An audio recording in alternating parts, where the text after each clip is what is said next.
తెలంగాణ ప్రభుత్వం రైతులకు పెద్ద ఎత్తున రుణమాఫీ అమలు చేసింది. టింగ్ టింగ్ మనీ రైతుల బ్యాంకు ఖాతాల్లో ₹1,00,000 వరకు రుణమాఫీ డబ్బులు జమ అయ్యాయి.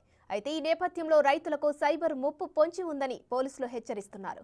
కొందరు సైబర్ నేరగాళ్లు ఏదో బ్యాంకు పేరిట వాట్సాప్ ప్రొఫైల్ బ్యాంకు పేరు, బ్యాంకు లోగోతో వాట్సాప్కు ఏపీకే ఫైల్స్ పంపిస్తున్నట్లు వెల్లడించారు.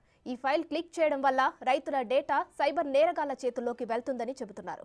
అంతేకాదు రైతుల ఫోన్లో ఉన్న మిగతా నంబర్లకు కూడా మెసేజ్లు వెళ్తాయని అంటున్నారు. ఆ తర్వాత సైబర్ నేరస్తులు గూగుల్ పే, ఫోన్ పే తదితర యూపీఐ అకౌంట్లను హ్యాక్ చేసి డబ్బులు దోచేస్తారని వార్నింగ్ ఇస్తున్నారు పోలీసులు.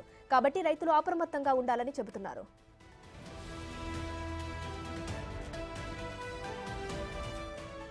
ఇదే అంశానికి సంబంధించి మరిన్ని డీటెయిల్స్ మా ప్రతినిధి సురేష్ ఫోన్ లైన్ లో అందిస్తారు. సురేష్,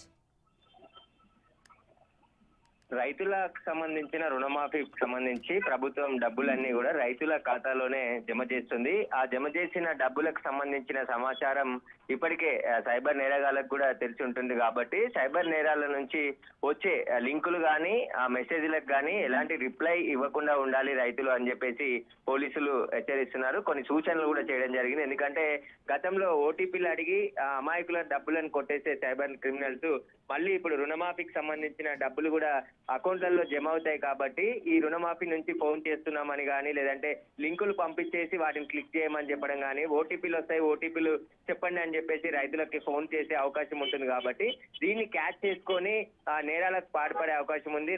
రైతుల అకౌంట్ లో ఉన్న డబ్బులను కొట్టేసే అవకాశం ఉంది. కాబట్టి కొన్ని సూచనలు సైబర్ క్రైమ్ పోలీసుల నుండి సూచించడం జరిగింది. ఎలాంటి ఓటీపీలకి కానీ ఫోన్ కాల్స్ కానీ రెస్పాన్స్ కావద్దు.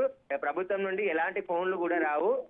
బ్యాంకుల నుంచి కూడా రైతులకి ఎవరు కూడా డీటెయిల్స్ అడగరు అని చెప్పేసి కూడా మీరు పోలీసులు ఆ రైతులకు అవగాహన కల్పించే కార్యక్రమాలు కూడా చేస్తున్నారు. ఖచ్చితంగా రైతులు ఎట్టి పరిస్థితుల్లో కూడా తమ ఫోన్ నెంబర్లకి ఇతర ఓటీపీలు అడగడం కానీ లేదంటే ఒక లింకులు కానీ పంపించి ఆ లింక్లను క్లిక్ చేయమని చెప్పడం కానీ చేస్తే అవి చేయకుండా ఉండాలి అని చెప్పేసి కూడా జాగ్రత్తలు చెప్తున్నారు. Umashree, thank you Suresh.